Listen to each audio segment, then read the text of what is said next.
Welcome, students. 10th class constructions exercise 11.1 question number 2.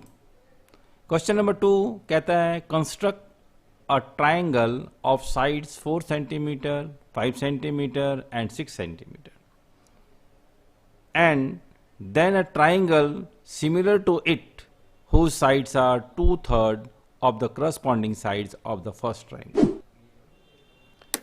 प्रश्न को 2-3 बार पढ़ना है, समझने की कोशिश करनी है कि क्या दिया गया है और क्या हमें कंस्ट्रक्ट करना है. तो रफ स्केच पहले देखते हैं. हमें कहा गया है कि एक ट्राइंगल बनाइए जिसकी साइड्स 4 सेंटीमीटर, 5 सेंटीमीटर और 6 सेंटीमीटर हो. अब एक हमने कंस्ट्रक्ट किया ट्राइंगल ABC जिसकी साइड्स जो है 6 सेंटीमीटर, 4 सेंटीमीटर एंड 5 सेंटीमीटर है.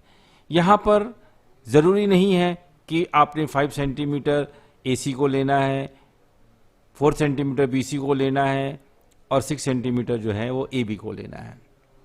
ये आपका डिपेंड करता है कि आप इसे किस प्रकार से कंस्ट्रक्ट करते हैं. कोशिश ये होती है कि जो बड़ी संख्या होती है, जो बड़ी लाइन होती है, उसे हम बेस मानकर चलें. तो 6 सेंटीमीटर AB इसलिए लिया गया. नाउ अब प्रश्न ये है कि ये जो ABC ट्राइंगल बना है, इस ट्राइंगल के सिमिलर एक और ट्राइंगल बनाना है जो इसकी साइड्स का 2/3 हो, इसके प्रत्येक साइड का 2/3 हो. अब इसका अर्थ क्या बनता है? 2/3 का मतलब क्या होता है? 2/3 मीन्स अगर AB एक साइड है और इस AB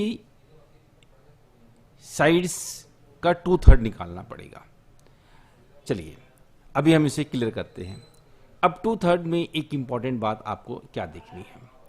अगर आपको जो रेशियो दी गई है 2/3, इसमें न्यूमरेटर जो है अगर छोटा है तो आप ये समझ लीजिए कि ABC का सिमिलर ट्राइंगल जो आप बनाएंगे वो ABC से छोटा होगा.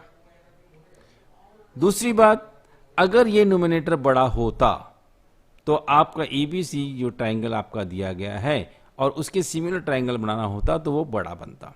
तो यहाँ पर एक बात आपको लर्न करने की जरूरत है, याद करने की जरूरत है कि जो आपको रेशियो दिया गया है उसमें न्यूमरेटर क्या है. न्यूमरेटर 2 है और डिनोमिनेटर 3 है. इसका मतलब ये 2 छोटा है. इस मीन्स जो ट्राइंगल बनेगा, रिक्वायर्ड ट्राइंगल, वो छोटा होगा. जैसा कि आप यहाँ पर देख रहे हैं रेड कलर में. यहाँ पर जो ये ट्राइंगल बना है AB'C', वो ABC जो दिया हुआ ट्राइंगल था उससे छोटा बना है. तो 2/3 का मतलब यहाँ पर एक ये भी आप समझ लें. दूसरी बात, मैंने 2/3 कहा सभी साइड्स के जो क्रॉसपॉन्डिंग साइड्स हैं उसके. तो 2/3 का मतलब यहाँ पर क्या हुआ, इफ अगर मान लीजिए AB जो है वो 6 सेंटीमीटर है, देन AB' कितना होगा? AB' जो होगा 2/3 ऑफ AB होगा, अर्थात 2/3 इंटू 6, और 6 को 2 से मल्टीप्लाई करेंगे 12/3 एंड इससे कैंसिल कर दें तो 4 सेंटीमीटर. इट मीन्स जो क्रॉसपॉन्डिंग साइड्स होंगे वो 4 सेंटीमीटर का होगा और रिमेनिंग जो है वो 2 सेंटीमीटर बचेगा. और इसी प्रकार से AC साइड जो है दिया गया है 5 सेंटीमीटर, उसका AC' जो है वो 2/3 ऑफ AC निकलेगा. और उसी प्रकार BC अगर 4 सेंटीमीटर है तो B', C' जो होगा 2/3 ऑफ BC होगा. तो कुल मिलाकर इस प्रकार से हमने बातें करनी है और ये देखना है. प्लीज ध्यान से. अब यहां पर एक चीज मैंने और कही है कि अगर ये आपका 2/3 दिया हुआ है, अगर ये 3/2 होता तो व्हाट हैपेंस? अगर 3/2 होता तो इसका अर्थ ये होता कि जो अब ट्राइंगल इससे क्रॉसपॉन्डिंग बनेगा वो इससे बड़ा बनेगा, यानी कि लाइक दैट, इस प्रकार से बनेगा. तो यहां पर इस चीज को ध्यान रखें कि न्यूमरेटर छोटा है या बड़ा है. छोटा है तो रिक्वायर्ड ट्राइंगल के अंदर बनेगा, और अगर बड़ा है तो रिक्वायर्ड ट्राइंगल के जो ट्राइंगल आपको दिए गए उससे बड़ा बनेगा. आइए आप इसे कंस्ट्रक्ट करते हैं. कंस्ट्रक्ट करने के लिए सबसे पहले हम क्वेश्चन को दोबारा पढ़ें और उसको वन बाय वन उसके स्टेप्स को लिखें और साथ साथ ही उसके कंस्ट्रक्ट करते रहें। तो सबसे पहले हमारा स्टेप क्या होगा, 6 सेंटीमीटर हमने स्टेप 1 में draw a line segment A B equal to 6 centimetre लिया, तो हमें 6 सेंटीमीटर पहले ड्रॉ कर दिया, राइट, दिस इज 6 सेंटीमीटर और इन name them like a A B, this is 6 centimetre, right. Now अब step 2, taking point A as a centre draw an arc of 5 centimetre, क्योंकि हमें पहले क्या करना है, एक ट्राइंगल बनाना है जिसकी साइड्स हमें दी हुई है। तो हमें 4 सेंटीमीटर और 5 सेंटीमीटर लेंगे, तो 5 सेंटीमीटर हमें लेना है, तो स्केल से सीधी डायरेक्ट हम 5 सेंटीमीटर नहीं खींच सकते, हमें इसका आर्क बनाना पड़ेगा। तो ए को सेंटर मानते हुए हमने एक आर्क बना दिया 5 सेंटीमीटर का, और उसी प्रकार से बी पॉइंट पे एक आर्क बनाया, बी पॉइंट से एक आर्क बनाया जो कि 4 सेंटीमीटर का है, और ये जो पहला वाला आर्क है उससे वो कहीं ना कहीं कटिंग कर रहा है, जहां भी कट कर रहे हैं उसे हम कहते हैं point C. Now it is very simple. Now अब क्या करना है, आपने स्टेप 4 में ए सी को और बी सी को ज्वाइन कर देना है, तो आपका ट्राइंगल जो आपको दिया गया था वो कंप्लीट होता है, जिसके डायमेंशंस भी आपको यहां पर लिख दिए गए हैं। क्लियर है? तो अब आइए कंस्ट्रक्ट करते हैं इसका क्रॉसपॉन्डिंग, इसका सिमिलर ट्राइंगल निकालना है जो इसके साइड्स के 2/3 क्रॉसपॉन्डिंग होंगे। तो इसको देखने के लिए क्या करें, अब हमने क्या करना है, स्टेप 5 पे draw a ray A X making an acute angle with A B. A point से हमने एक लाइन खींचनी है, दैट इज ए एक्स, एक रे बनाई, इसका नाम हमने ए एक्स लिख दिया, और ये ए बी के साथ एक्यूट एंगल बना रही है, क्योंकि ये जो लाइन हमने खींचनी है वो 90 डिग्री से छोटी होनी चाहिए। एक्यूट एंगल का मतलब ये होता है 90 से छोटा। ये लाइन सीधी नहीं खींच देनी है, हाँ 45 डिग्री, 60 डिग्री, 30 डिग्री कहीं भी खींच सकते हैं आप ए बी के साथ, लेकिन ये 90 से कम होनी चाहिए। तो ए एक्स जो है वो ए बी से 90 से कम ही है, राइट। अब ये ए एक्स को खींचने के बाद हमारे पास क्वेश्चन में था 2/3 ऑफ क्रॉसपॉन्डिंग साइड। जब ये, अब दूसरी बात याद रखनी है, पहली बात आपको मालूम है न्यूमरेटर अगर छोटा है तो ट्राइंगल छोटा बनेगा, ये तो समझ में आ चुका। दूसरी बात यहां पर 2/3 को देखकर ये हमें देखना है कि 2/3 में कौन सी संख्या बड़ी है, न्यूमरेटर की या डिनोमिनेटर की। जो संख्या बड़ी है उतने पॉइंट, उतने लोकेशन हमने ए एक्स पे लेने हैं। अभी बच्चों को समझ में नहीं आया? सो टेक 3 पॉइंट्स, आपने 3 पॉइंट्स लेने हैं, लाइक A1, A2, A3। 3 क्यों लेने हैं? क्योंकि 2/3 में 3 बड़ा है। हम ये नहीं कहेंगे डिनोमिनेटर बड़ा है, 3 बड़ा है। अगर ये ऊपर होता तो भी 3 ही लेना था हमने। 2/3 में हमने 3 लेना है, इसलिए क्योंकि 2/3 में 3 जो है वो बड़ा है। नाउ अब क्या करना है, हमने 3 पॉइंट्स लेने हैं ए एक्स के ऊपर, और ये जो पॉइंट्स लेने हैं वो इक्वली रेशियो के लेने हैं, बराबर लेने। यानी कि पहला आर्क हमने मान लीजिए यहां पर खींच दिया, दूसरा आर्क सेम कंपास से इसे लेंथ उतनी ही रखनी है, दूसरा आर्क, और इसी प्रकार से तीसरा आर्क। ये 3 हमने यहां पर पॉइंट्स ले लिए और इनका नाम हमने रख दिया A1, A2 एंड A3। यहां तक क्लियर होने चाहिए बच्चों को। अब ये 3 पॉइंट्स लेने के बाद हमने ज्वाइन कर दिया BA3 को। अब प्रश्न उठता है कि BA3 के साथ ज्वाइन क्यों किया गया, BA2 के साथ क्यों नहीं किया गया, BA1 के साथ क्यों नहीं किया गया? इसका आंसर क्या है? पहले तो आप समझ चुके हैं कि यहां पर 3 पॉइंट्स क्यों लिया गया, क्योंकि 2/3 में 3 बड़ा है, जो बड़ा होगा उतने पॉइंट्स आपने लेने हैं, ये क्लियर हो गया। अब आपने B को A3 के साथ क्यों ज्वाइन किया? जो डिनोमिनेटर होगा, जितना भी डिनोमिनेटर है, अब मैं डिनोमिनेटर की बात कर रहा हूं, बड़े की बात नहीं कर रहा हूं, जो डिनोमिनेटर होगा उसके साथ B को हमने जोड़ना है। तो डिनोमिनेटर 3 है तो हमने A3 को साथ में इसको जोड़ दिया, इसीलिए ज्वाइन BA3 किया गया। अगर 2 नीचे होता तो डिनोमिनेटर 2 होता तो हम B को A2 के साथ जोड़ दें। क्लियर है? तो ये 2/3 में 3 बातें हमें समझ में आई। पहली बात, न्यूमरेटर छोटा है तो आपका ट्राइंगल ABC से छोटा बनेगा। दूसरी बात हमने कही थी, दोनों में जो भी संख्या बड़ी है उतने आपने पॉइंट्स AX पे लेने हैं। 3 बड़ा था इसलिए हमने A1, A2, A3 लिया। तीसरी बात, हमने B को A3 के साथ ज्वाइन इसलिए किया क्योंकि डिनोमिनेटर 3 है। तीनों बातें क्लियर होती हैं। नाउ अब हम अगली बातें देखते हैं। Now step 8, draw a line through A2 parallel to BA3 to intersect AB at B dash.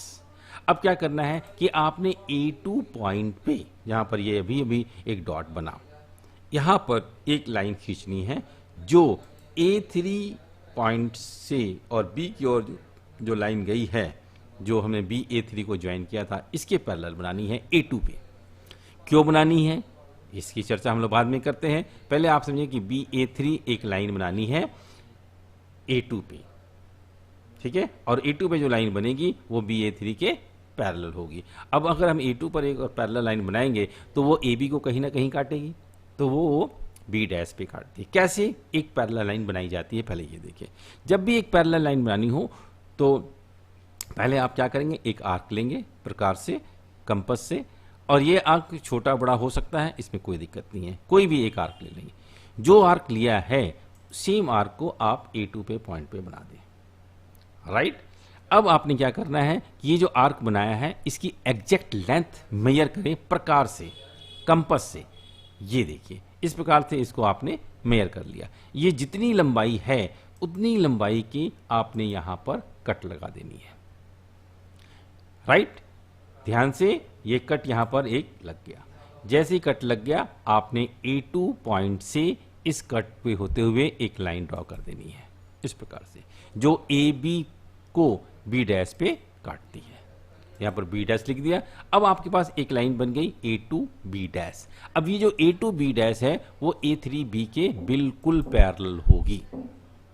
So BA3 is parallel to B dash A2, यही हमने बनाना था। अब इसी प्रकार से एक और पैरेलल लाइन बनानी है जो B डैश से शुरुआत करनी है। So draw a line through B dash parallel to line BC to intersect AC at C dash. कहां पर हुआ, यहां पर, दिस पॉइंट, यहां पर इस पॉइंट पे एक पैरेलल लाइन बनानी है। किस पैरेलल लाइन को देखकर बनानी है, तो BC जो लाइन है उसके पैरेलल बनानी है। तो सेम उसी प्रकार से एक हम आर्क लेंगे और उसी प्रकार से यहां भी एक आर्क लेंगे, इसकी लेंथ को नाप लेंगे और यही लेंथ जो है यहां पर कटिंग कर देंगे, और ये जो कटिंग होने वाली लाइन है इसे हम एक दूसरे को जोड़ दें तो ये AC को C डैश पर काटती है। तो यहां पर ये B डैश C डैश जो लाइन बनी वो BC के पैरेलल बन गई। So BC is parallel to B dash C dash.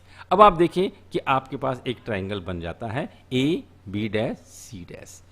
ये जो ट्राइंगल बनता है A B dash C dash, यही रिक्वायर्ड ट्राइंगल है जो आपको बनाना था। यही ट्राइंगल जो है वो ABC जो बड़ा ट्राइंगल है उसका 2/3 कॉरस्पॉन्डिंग साइड्स में बना है।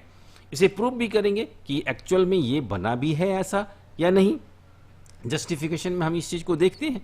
तो ये रिक्वायर्ड ट्राइंगल है आपका। So this AB dash C dash is the required triangle. इसका sides whose sides are 2/3 of corresponding sides of triangle ABC या corresponding sides of the first triangle, right? So my dear students, आपने इसके steps और इसकी construction को proper ढंग से देख लिया होगा और इसे आप प्रॉपर ढंग से इसे अपने फेयर कॉपी पे नोट करेंगे और बनाएंगे। नाउ आइए इसकी जस्टिफिकेशन को देखते हैं कि जस्टिफाई कैसे करें हम, ये सही बना भी है या नहीं। तो आइए जस्टिफाई करने से पहले हम 10th क्लास के लिए एक पजल आपको देते हैं। पजल बनाएं। सुपर 30 पार्ट 3 का एक पजल आपके सामने। पजल है अ old man has 4 daughters, right. Each of his daughter has 1 brother। फिर से देखें, अ old man has 4 daughters, each of his daughter has 1 brother। तो प्रश्न ये है, how many children does he have, यानी कि how many children a old man has, right. तो जो ओल्ड मैन है उसके कितने बच्चे हैं ये आपको बताना है। चलिए तो इसका आंसर हम देखेंगे लास्ट में, पहले हम जस्टिफिकेशन देखते हैं। तो ये आपका सम था, सम दोबारा आ गया और ये आपका कंस्ट्रक्शन था बना हुआ, और इसे हम इसका जस्टिफिकेशन देखते हैं। जस्टिफिकेशन करने के लिए हमें क्या क्या चीज़ें करनी है राम। जस्टिफिकेशन हमें ये करना है कि हमें जस्टिफिकेशन का मतलब प्रूफ करना है कि A B dash equals to 2/3 A B, या B dash C dash equals to 2/3 by B C, या A C dash equal to 2/3 by A C. यानी तीनों साइड्स जो हैं वो 2/3 हैं अपने बड़े साइड्स के, बड़े जो ट्राइंगल फर्स्ट ट्राइंगल है उसकी साइड्स के, कॉरस्पॉन्डिंग साइड्स के। तो अभी देखते हैं जस्टिफाई करने के लिए जो हमने कंस्ट्रक्ट किया था उसके दो ट्राइंगल को देखिए। तो ये ट्राइंगल आपका रिक्वायर्ड है, राइट, रेड कलर से जो बनाया गया।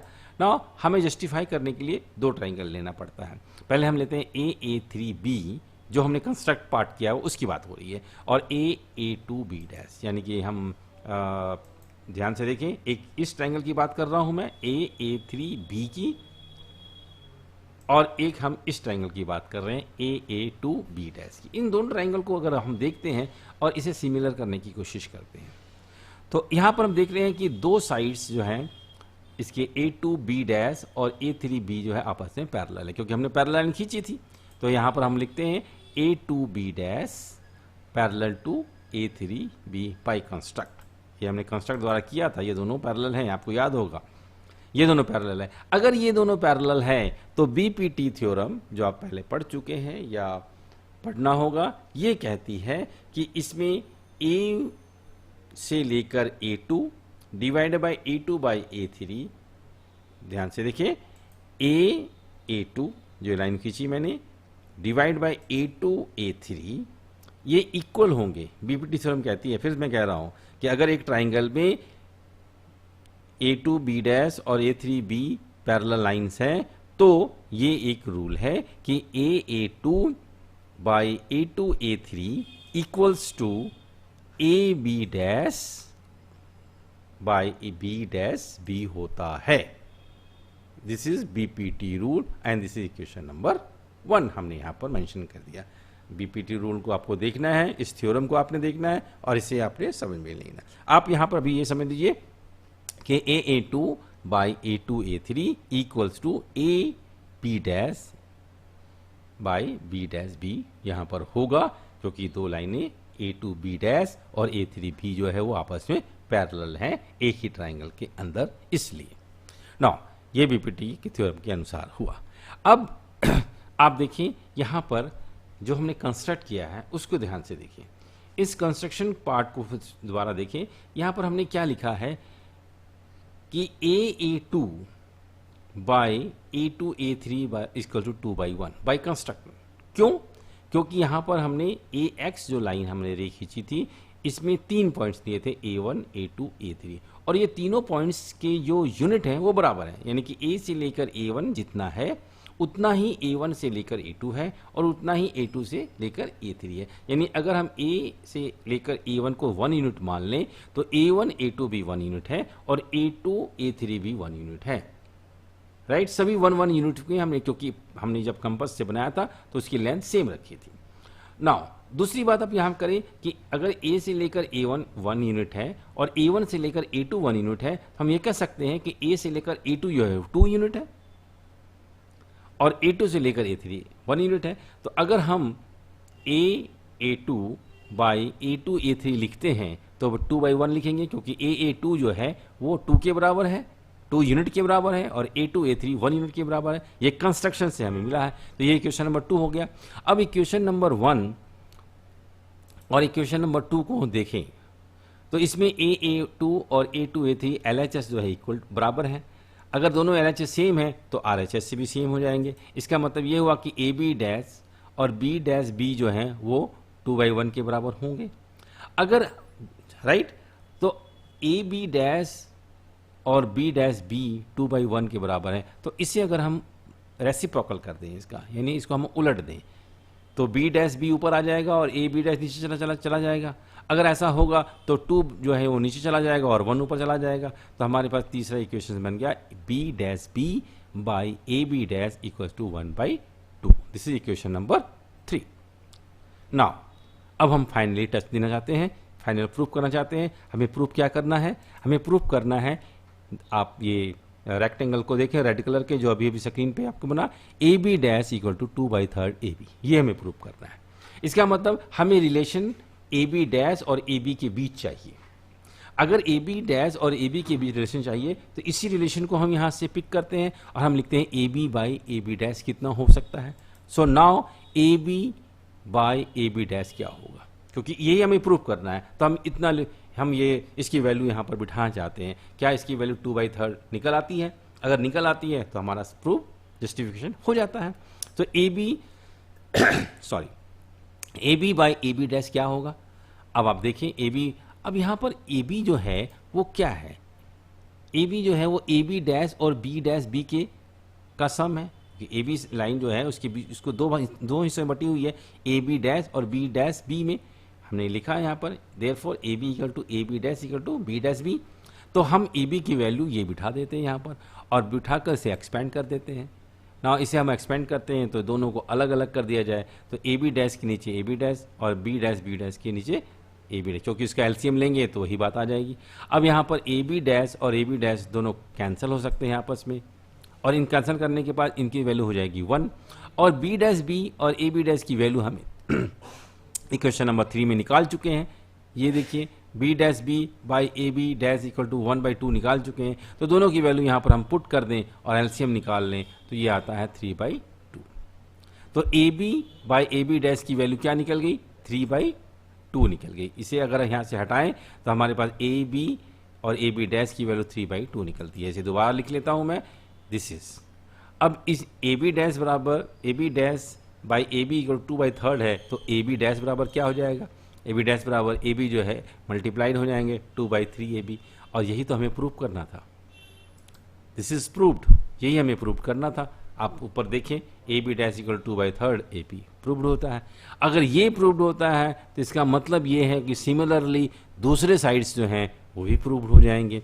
हमें दूसरी साइड को प्रूव करने की ज़रूरत नहीं है, एक ही को प्रूव करना है और साथ में लिख देना है कि similarly B dash C dash by B C equals to A C dash by A C equal 2/3 होंगे।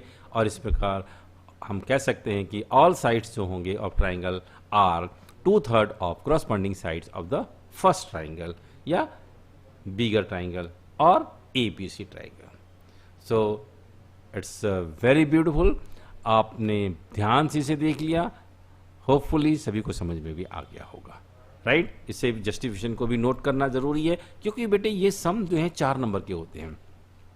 2 नंबर आपको दिए जाते हैं जब कंस्ट्रक्ट करते हैं उसके, और 2 नंबर होते हैं जस्टिफिकेशन के। इसलिए इन सम थोड़ा सा बड़ा तो जरूर लगता है, लेकिन इसमें 4 नंबर आपको बड़े ईजिली प्राप्त भी होते हैं। सो राइट, जाने से पहले आपको आपके पजल का आंसर बता दिया जाए। तो पार्ट 3 सुपर 30 का जो पजल है उसकी सॉल्यूशंस को देखें। उसका सॉल्यूशन ये है, प्रश्न कहा गया था a old man has 4 daughters, एक बूढ़े आदमी का 4 लड़कियां हैं, 4 डॉटर्स हैं। Each of daughter has 1 brother, सभी डॉटर्स की एक भाई हैं। सभी डॉटर का या प्रत्येक डॉटर के एक भाई हैं। प्रत्येक डॉटर का भाई का मतलब 4 अगर लड़कियां हैं तो एक भाई है, तो सभी का वो भाई है। ये नहीं कि अलग अलग बात हो रही है। ए बी सी डी 4 लड़कियां हैं तो एक भाई सभी का भाई कहलाएगा। इसका मतलब कुल बच्चे उसके पास कितने हो गए? कुल बच्चे उसके पास कितने हो गए? सो ही हैज़ अ 5 चिल्ड्रन, उसके पास 5 बच्चे हो गए, क्योंकि 4 लड़कियां और एक उसका भाई, राइट। सो होपफुली मुझे शायद आपने इसका आंसर कर लिया होगा। Thank you, thank you, thank you.